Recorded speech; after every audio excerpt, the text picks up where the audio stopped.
retrouve aujourd'hui pour une arrivée livresque très conséquente, mais vous savez que c'est à cause du concours des 100 000 abonnés puisqu'il y a 1000 livres à gagner. J'ai donc reçu beaucoup de références de livres au cours du mois de septembre. D'ailleurs le concours se termine demain, donc c'est le dernier moment si vous voulez tenter votre chance de gagner 1000 livres. Et 1000 livres c'est beaucoup, vous avez beaucoup de chances de gagner. Dans cette vidéo je vais donc vous présenter tous les livres que j'ai reçus au mois de septembre et que je compte garder, parce que parmi tous les livres disponibles au concours 100 000 abonnés, il y en a beaucoup que je compte donner puisqu'ils ne me font pas spécialement envie. Le but c'est qu'ils vous fassent envie à vous, pas forcément à moi. Désolée, j'ai un rhume, ça s'entend vraiment, je parle du nez, mais voilà, il faudra supporter ça pendant une vidéo.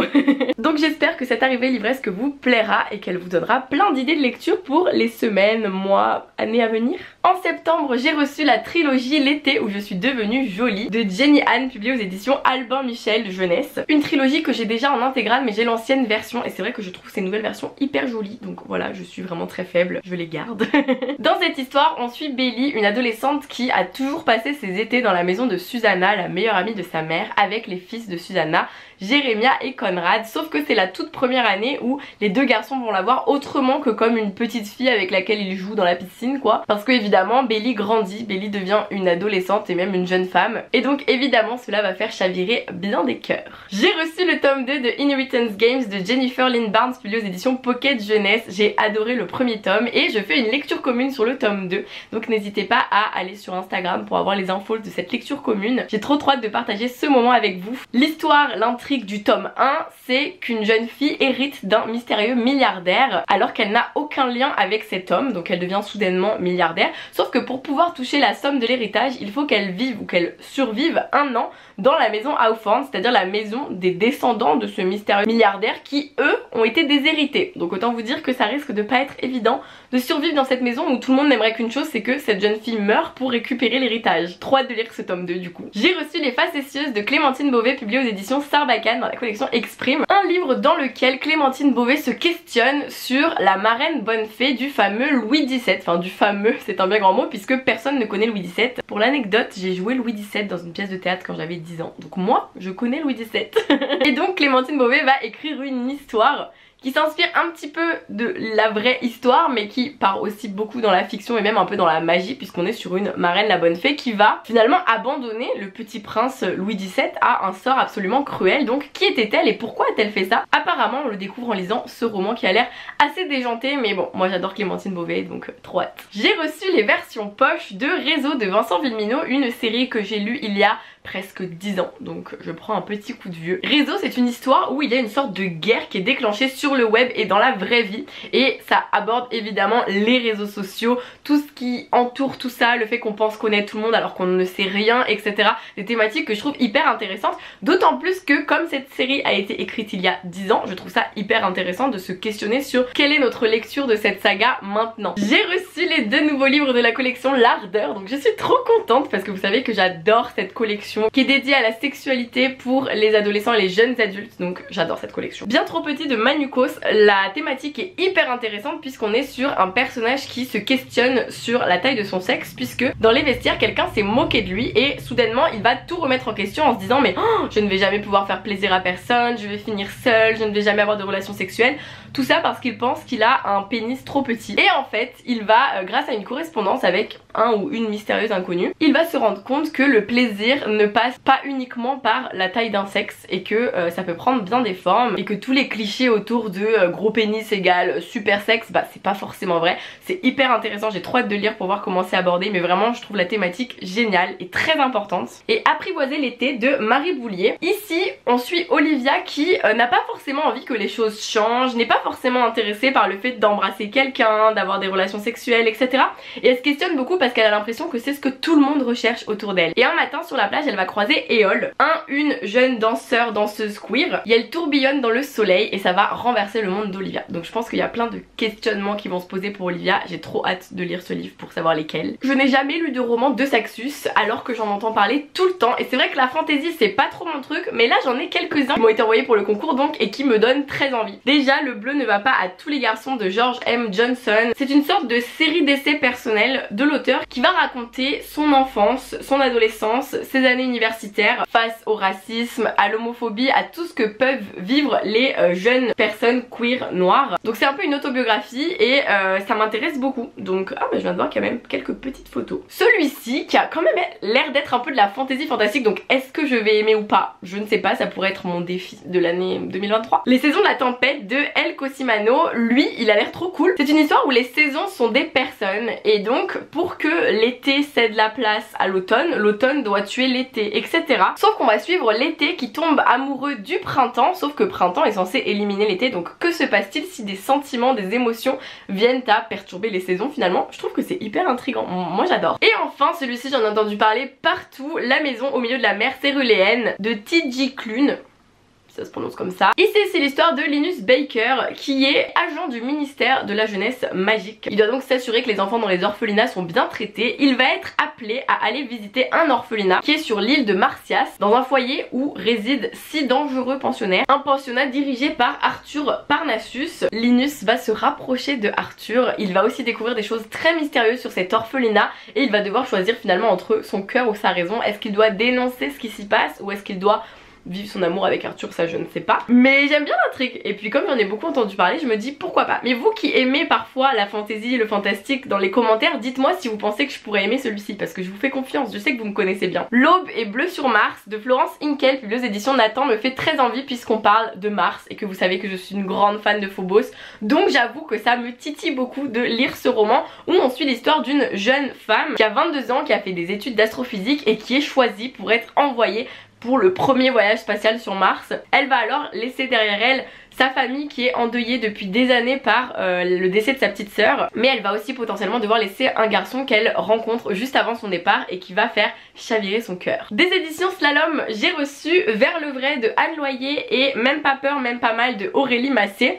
Vers le vrai de Anne Loyer est un roman qui aborde les thérapies de conversion, un sujet que je n'ai jamais lu dans un livre mais qui est pourtant primordial et très important puisque ça existe encore alors que ça ne devrait pas exister. Alors c'est enfin passé la loi en France comme quoi c'est interdit, mais moi je me demande comment c'est possible qu'une loi pareille ne passe qu'en 2021-2022. Enfin genre à quel moment c'est normal que les thérapies de conversion existent encore? Enfin vraiment ça me choque. Puis on sait très bien que ça va continuer d'exister de manière un petit peu plus subtile, un petit peu plus cachée. Donc je pense que c'est un livre hyper important et donc nous allons suivre deux personnages, un adolescent et une jeune fille qui ont tous deux 18 ans et qui vont subir ces thérapies de conversion. Donc j'ai hâte de le découvrir pour savoir ce qu'il renferme, surtout qu'Anne Loyer est une autrice que j'apprécie beaucoup et je sais qu'elle écrit énormément de romans très engagés avec beaucoup de recherches derrière, donc j'ai hâte de le découvrir. Et celui-ci c'est de Aurélie Massé, l'autrice de Cette nuit-là, un roman qui était très difficile à lire et je crois que celui-ci n'est pas plus facile à lire clairement, puisque c'est l'histoire de trois personnages qui vont se retrouver et faire un bout de chemin ensemble et qui fuient chacun et chacune des choses très difficiles, une mère toxique, un deuil douloureux, un foyer déchiré. Ils vont alors choisir de vivre ensemble, de s'aimer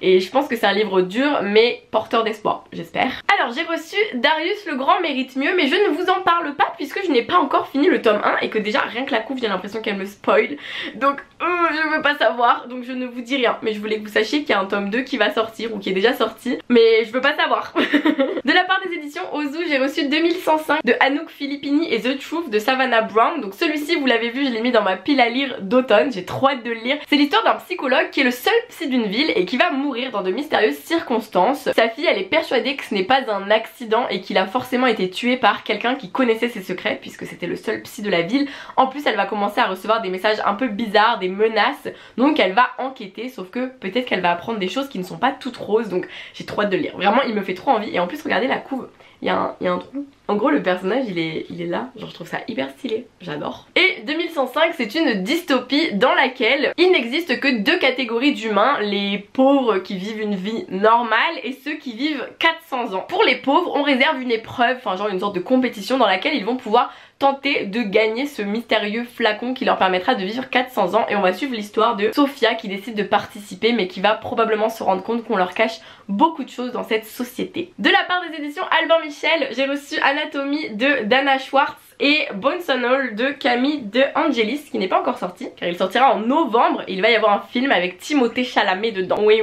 Deux livres qui ont l'air glauques, je vous préviens. Anatomie, c'est l'histoire d'une jeune fille qui rêve de devenir chirurgienne. Ça se passe dans les années 1800 hein, à Édimbourg, donc évidemment on est dans un autre monde quand même, enfin une autre époque surtout. Elle rêve de devenir chirurgienne mais sa famille n'est pas de cet avis là. Or on suit aussi Jack qui lui déterre des cadavres afin de les vendre à des scientifiques pour survivre. Ils vont alors se rencontrer et Hazel elle va demander à Jack de lui déterrer des cadavres pour s'entraîner à devenir chirurgienne. Donc je pense qu'il y a une histoire d'amour qui va éclore puisqu'il y a écrit Love Story juste ici. Étrange comme histoire d'amour.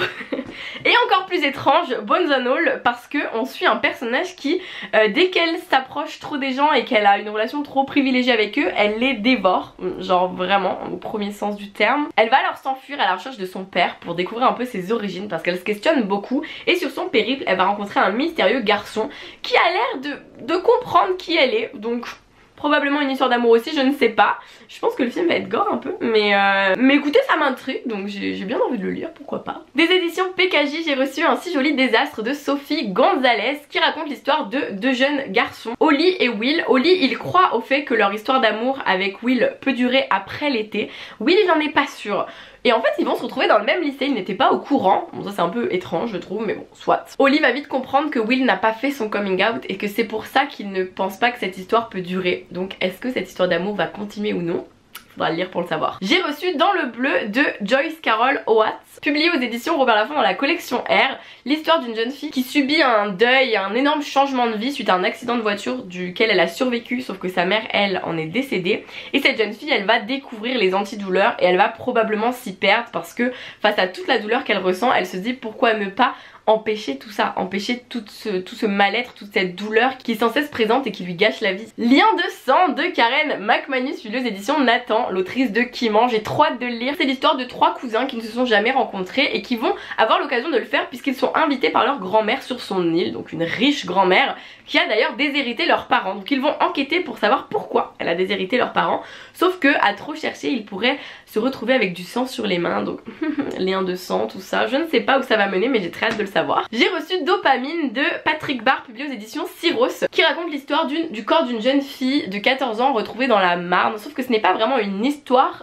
fictive puisque c'est une histoire qui est réellement arrivée, je ne sais pas si vous avez suivi, et l'auteur s'interroge par le personnage du juge d'instruction sur comment on peut faire un truc aussi impensable quand on a seulement 14 ans, car c'est un garçon et une fille de sa classe à cette jeune fille qui l'ont tuée et laissée pour morte dans la Marne. Vraiment c'est une histoire horrible qui moi quand j'en avais entendu parler m'avait traumatisée, mais en même temps je trouve ça hyper intéressant de se questionner justement sur comment on peut en arriver là. Enfin je veux dire, qu'est-ce qui se passe dans le cerveau d'un adolescent, préadolescent pour faire une chose pareille, et donc ce livre m'intéresse beaucoup. Pour la sortie en série de La jeune fille et la nuit, qui est adaptée du roman de Guillaume Musso, j'ai reçu le livre dédicacé par l'auteur avec un mystérieux dossier dans lequel il y a ma photo, il y a des convocations, des photos de ma classe et tout, donc j'adore la promo que France TV a fait autour de ce livre. Enfin vraiment je suis fan, c'est pour ça que je voulais vous le montrer. Je veux pas trop lire le résumé parce que j'ai vu les 2 premiers épisodes de la série et j'aimerais bien continuer la série sans en savoir plus, donc je sais juste qu'il y a une histoire de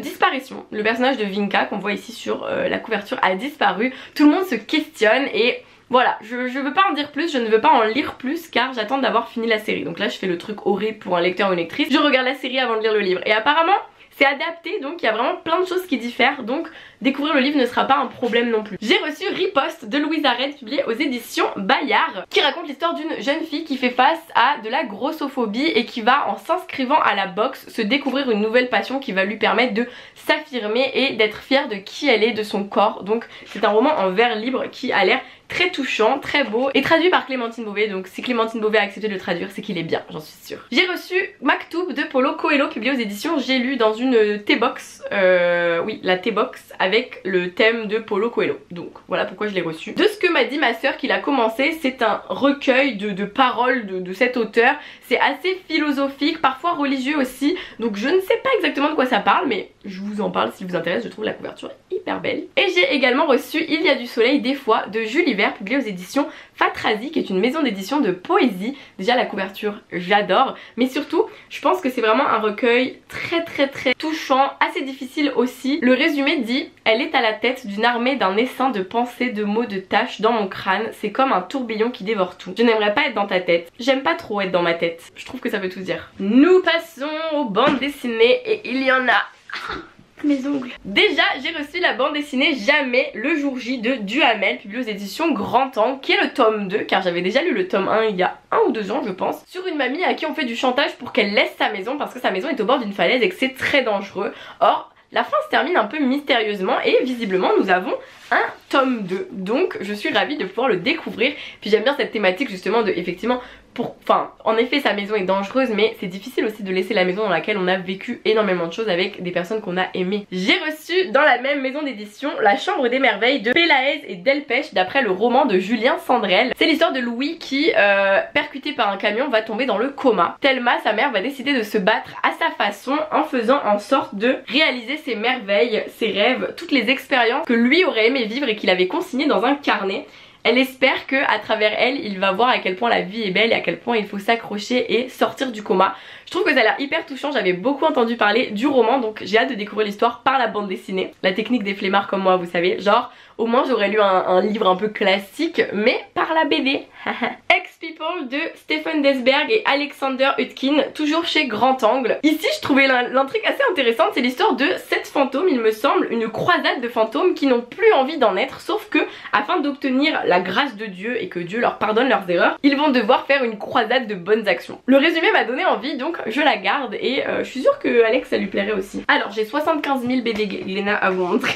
Tout d'abord la saga Métaux de Yves Grevet, Liliane Nesmo et Lérol. Donc ce sont les romans de Yves Grevet qui ont été adaptés en bande dessinée. Ah, ne me spoil pas Audrey. C'est l'histoire d'un pensionnat dans lequel vivent 64 garçons qui doivent respecter des règles, écouter les Césars. S'ils n'obéissent pas, ils finissent par disparaître, sauf qu'un espoir va apparaître pour eux, un espoir surnommé Métaux. Donc je n'en sais pas plus, mais depuis le temps que je veux lire cette saga hyper connue de Yves Grevet, je suis ravie de pouvoir la lire en bande dessinée, du coup, encore une fois technique de flemmarde. Puis Mon ami Pierrot de Jim Bishop. Ici l'histoire d'une jeune fille qui est promise à un prince, tout se passait bien dans sa vie, jusqu'à ce qu'elle rencontre Pierrot, qui est un homme des rues, un peu magicien, qui va la faire tomber sous son charme, sauf que très vite la passion va s'essouffler du côté de Pierrot et elle va beaucoup en souffrir, donc je suis hyper intriguée par cette bande dessinée. Je trouve les couleurs, les illustrations magnifiques, donc j'ai hâte de découvrir ce que renferme ce livre. J'ai reçu l'autre qui est inspiré du roman de Pierre Bottero, enfin qui est adapté du roman de Pierre Bottero par Lilian et Montse-Martin, et je ne sais même pas de quoi ça parle, mais c'est dans l'univers de la quête des Willan, et si vous ne connaissez pas la quête des Willan, je ne peux plus rien faire pour vous. Même moi qui ne suis pas très fantastique, j'ai lu ce classique de littérature jeunesse. Vraiment, je l'ai lu quand j'avais 12-13 ans. J'ai aussi reçu Radium Girl de Si et je suis trop contente parce qu'il me fait trop envie. Ce livre est fluorescent dans la nuit, donc je trouve ça trop stylé. Et je sais pas trop de quoi ça parle, mais j'ai bien envie de me plonger dans l'inconnu dans celui-ci parce que je veux pas en savoir trop. J'ai envie d'être surprise et j'ai toujours voulu lire cette BD sans trop savoir de quoi elle parle, donc je pense qu'il faut que je continue sur cette lancée. J'ai reçu Bergère guerrière parce que Samir de chez Glénat m'a forcé. Non, je rigole, il fait que me dire qu'il faut que je le lise et en l'occurrence il avait raison puisque dès que j'ai mis une story sur cette BD, j'ai reçu 20 millions de messages de réponses à ma story sur Instagram en mode waouh, Bergère guerrière c'est génial, donc je vais le lire. C'est de Jonathan Garnier et Amélie Fléchet. Regardez un petit bonhomme que je vais construire. Alors c'est l'histoire d'un village dans lequel des femmes ont créé le clan des bergères guerrières puisque cela fait 10 ans que les hommes sont partis à la guerre et qu'il n'y a eu aucune nouvelle d'eux ou du conflit. Et du haut de ces 10 ans on va suivre le personnage de Molly qui peut enfin commencer l'entraînement pour devenir une bergère guerrière. Apparemment c'est une très chouette histoire, donc j'ai hâte de la découvrir. J'ai reçu Anna et l'Entremonde de Marc Dubuisson et Si. Ici on suit deux personnages qui vont partir sur le paquebot de Christophe Colomb, sauf que dans ce monde la terre est plate et ils vont alors découvrir que derrière la barrière de la planète quoi en gros, il y a un autre monde un peu magique, un peu fou, où ils vont découvrir plein de créatures et de pirates, de ce que j'ai bien compris si je ne me suis pas trompée. Ça a l'air plutôt chouette et fun. J'ai reçu La Brigade des Cauchemars que je trouve génial puisqu'on suit des personnages qui peuvent entrer dans la tête des gens pour enlever leurs cauchemars, en trouver les origines. Je trouve ça hyper intéressant et assez sombre. Et c'est de Franck Tillier, Yogmi Dumont et Drac, publié aux éditions Jungle. J'ai reçu Love Love Love Yeah Yeah Yeah de Kit Toussaint et Andrés Garrido, publié aux éditions Dupuis, qui raconte l'histoire d'amour entre un humain et une androïde. Une histoire d'amour qui n'a pas lieu d'être puisque dans ce monde évidemment c'est proscrit de pouvoir tomber amoureux d'un robot. Sauf que apparemment c'est une très belle histoire qui va remettre en question un petit peu notre rapport à ça justement. Également le livre 3 filles debout de Séverine Vidal et Anne-Olivia Messana qui raconte l'histoire de 3 filles hyper importantes de notre monde en format BD, donc Greta Thunberg, Eliane Wangixcu et Autumn Pelletier, et j'ai hâte de découvrir leur combat par les BD parce que je ne suis pas assez cultivée, donc si je peux cultiver par les bandes dessinées je trouve ça bien, très bien. Les Petits Monarques de Jonathan Case, publié aux éditions Dupuis, c'est l'histoire des années 2101 où il y a une maladie terrible qui ravage la planète. Nous allons suivre 2 personnages qui sont à la recherche d'un vaccin qui pourrait sauver le monde et qui vont pour cela suivre les papillons monarques que l'on peut voir sur cette très belle couverture. Ça m'intrigue beaucoup, puis moi j'aime bien tout ce qui est post-apocalyptique, tout ça, un peu le Covid quoi lol. Et enfin j'ai reçu Rature indélébile de Aurélie Gaillard et Kamika, publié aux éditions Jungle, qui a l'air d'être un livre très difficile et très touchant sur 2 amies qui vont s'éloigner à leur rentrée en 4ème parce qu'elles n'ont pas les mêmes envies, les mêmes souhaits, sauf que la photo de l'une d'entre elles à demi nue va être diffusée sur les réseaux sociaux et cela va bouleverser sa vie. J'adore le fait que ce soit une BD avec une seule couleur dominante et j'ai très hâte de la découvrir, surtout que je trouve la couverture sublime. Je suis censée partir prendre mon RER dans 3 minutes, donc je vous laisse sur ça. J'ai hâte de lire vos commentaires à propos de tous ces livres, toutes ces bandes dessinées. Dites-moi lesquelles vous font le plus envie et surtout si vous m'en recommandez, bah dites-le dans les commentaires parce que je lis évidemment tous vos commentaires, même si je n'ai pas toujours le temps d'y répondre ou de les liker, sachez que je les lis, donc vraiment merci du temps que vous prenez à les laisser, ça me touche beaucoup. J'espère que cette vidéo vous a plu, a rempli votre wishlist, je n'en doute pas, puisque moi j'ai l'impression que ça a duré 10 000 ans. Je vous fais plein de bisous, je vous dis à très vite pour une prochaine vidéo et passez de très belles lectures d'ici là. Bisous.